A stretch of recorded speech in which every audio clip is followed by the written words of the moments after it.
Hey guys, and welcome back to my channel for another Dungeons & Dragons campaign story. If you're new to my channel, make sure to subscribe, and if you haven't seen my other videos, follow the playlist link in the description. The party starts in the clearing where the blight has not yet started to recede, despite the destruction of the source. They investigate the body of the now destroyed tree and find a glowing crystal. That's not suspicious. The druid rolls Arcana to check this thing out, but rolls a natural f***ing 1. She thinks it would make a nice pillow, but nothing else of note. Barakas inspects the surroundings with a natural 20 and finds nothing. Ouch. He decides it's safe to pick up the crystal. Upon doing so, he takes a significant amount of psychic damage as the crystal bombards him with dark energy, forcing Barakas to drop it on the ground again. He recoils. Barakas requests aid. This crystal is evil. No one really wants to touch it, so they have the paladin try to destroy it with holy damage. Paladin lands a really good hit, but the crystal appears completely unaffected. Barakas decides he's going to take it back to the high priestess as part of their deal to hopefully get refunded some of his platinum.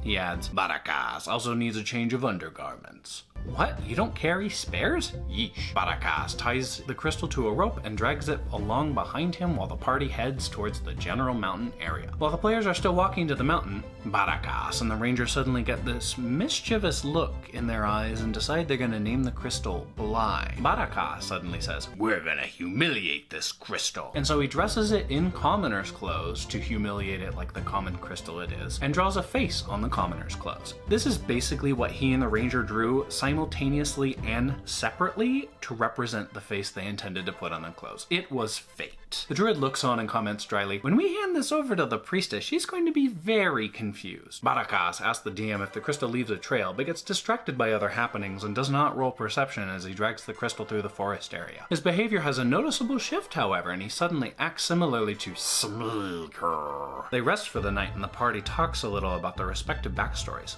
Spoilers! During the night, the players get attacked by several blighted figures spawning from the trail that Crystal was leaving behind. Barakas decides to pull the Crystal's pants down to use as a weapon. He critically fails and hits himself in the face, taking both psychic damage from exposure and some additional fire damage as his skin sizzles a bit. The ranger shoots the paladin on accident, and overall it was a pretty bad experience. Everyone grumbles and goes back to bed till morning. Barakas decides to spank Bly for being naughty and summoning blights. The rest of the day is uneventful. That night, during the paladin's watch, the crystal spawns yet more blighted creatures, but this time it's in the form of a large class humanoid. Think small giant. Barakas emerges from his bedroll to fight, only to have the crystal snatched from his roguish hands. He shrieks in outrage, rips off his shirt, and tries to grapple the blight creature to regain possession of the crystal. He manages to knock it out of the creature's hand and focuses his efforts on getting it back, as the crystal has started to spread blight out from where it's touching the ground. Of course it does. The rest of the party, thoroughly irate, wrecks the creature, helps Barakas get the crystal out of the ground, and goes back to sleep. They finally make it to the mine. It is grim. Dwarves have been literally gutted and placed on altars dedicated to whatever barbaric deity the lizardfolk follow. Barakas is the only person to make his constitution save to avoid puking, which he does with a natural f***ing 20. They can feel the intense heat of some nearby smelting areas, and the druid decides to bend reality a bit. I'll summon some wolves in as canaries just in case there's something there to jump us.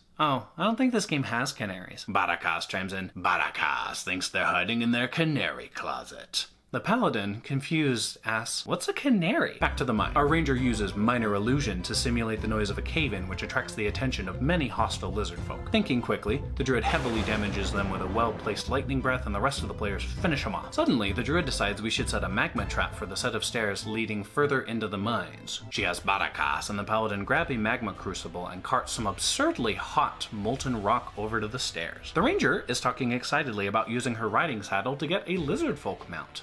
What? Anyways, the druid rolls performance to yell, "Cave in Draconic, but nips her tongue on the critical fail. The paladin succeeds. Silence.